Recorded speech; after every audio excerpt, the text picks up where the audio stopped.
Mysterious Wild Man Story. Reddit user Perpetual Connection recently told a story about how he encountered something extraordinary and frightening in the night forest. I'm a hunter. I like to hunt wild boar specifically. Though I have been deer hunting and have been known to get a turkey for Thanksgiving, I mostly hunt boar. For those who don't know, boars are a big problem in the United States. A sow can have 2 litters a year, and it's not uncommon for a litter to consist of 10 or more pigs.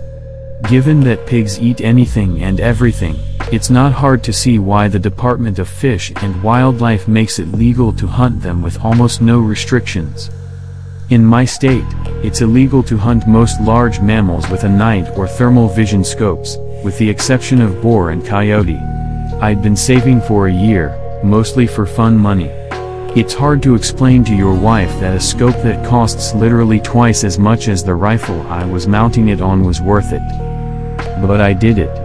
I took it to the range and sighted it in. There was an area that was peppered with boar activity that I knew would be perfect for a night hunt. It was easily accessible with my truck, with easy-to-find spots that I could set up and that overlooked a large, easy-to-navigate clearing. The night started uneventful, mostly me tinkering with my new toy, cycling through the settings. I was a little impatient. I'd spotted multiple deer but they were out of season and, as I mentioned earlier, my current setup wasn't legal for deer. I moved to another spot I'd seen days earlier that probably wasn't much better than my first, but it gave me something to do and a new angle to look around with my new scope. After an hour or so of glassing the area, it dawned on me. This spot doesn't have much animal activity at all, no rabbits or owls, and the deer that I'd seen were hundreds of yards from where I was. Why was this pocket of land so dead at night but lively in the day? I'd set up around 10 p.m., and it was about 2 a.m. when I started to think about packing up, maybe setting up a target before I left, and taking some practice shots. I heard a crunch come from the direction I came from before. I panned my scope over and saw the silhouette of a small bear pushing through the bushes.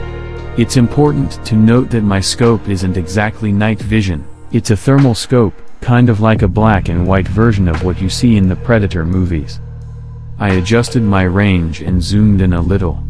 I remember jolting a little when I saw that it wasn't really a bear, it was a man. Because he was so low and hunched over, I thought I was looking at a young bear. Is that a game warden? It couldn't be. I would have seen the headlights coming up the road from where I was perched. And where could he have walked from? I was 30 miles away from anything and on public lands.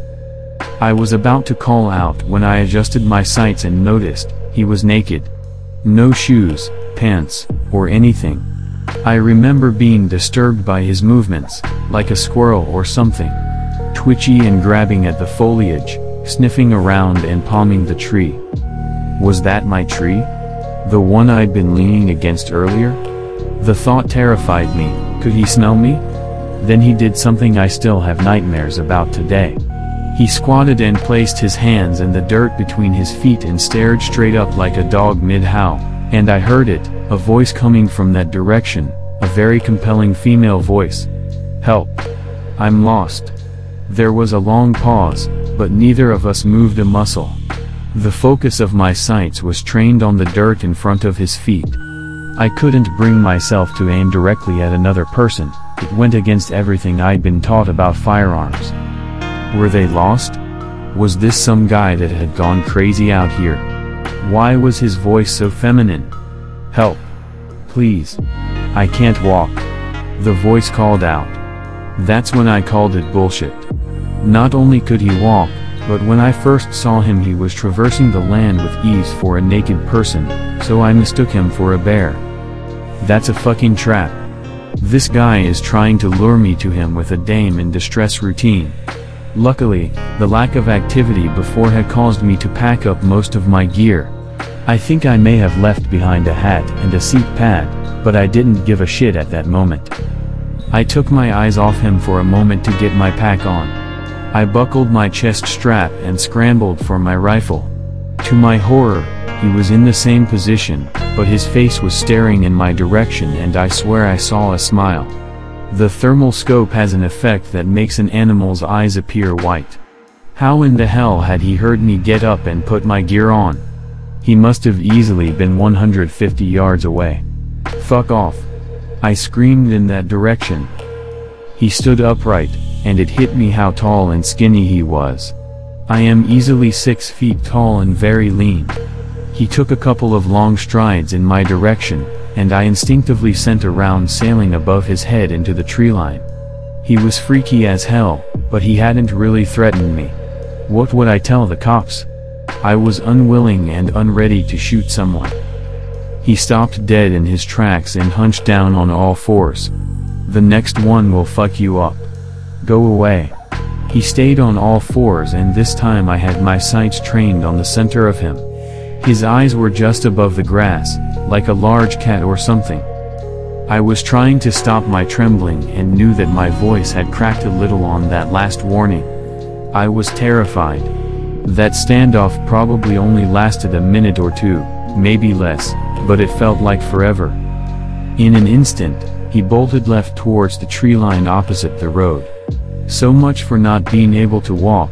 I could barely keep him in my scope, he was moving so fast. He disappeared into the brush and I sent another bullet sailing high in his direction. I racked another round and tried to pocket that mag and swap it for a fresh one, but I dropped it and didn't bother looking for it. I wasn't far from my truck, and I wanted to get out of there. I could hear him in the distance, yelling with this weird sound that could have been a laugh or a cry. I scrambled up the trail and arrived at my truck breathless. I tossed my gear into the cab but kept the rifle in the passenger seat and sped off. For the longest time, I told that story from the perspective of having spotted some deranged crackhead living off the land like some kind of caveman. I reported it to Fish and Game, but all they did was scold me for hunting at night alone. I never received an update. It wasn't until I told this story on a camping trip that my nephew told me about Wendigos, rakes, and skinwalkers. My story scared the piss out of him because the spot we were camping was technically the same forest I'd seen the bastard, just 50 miles east of it.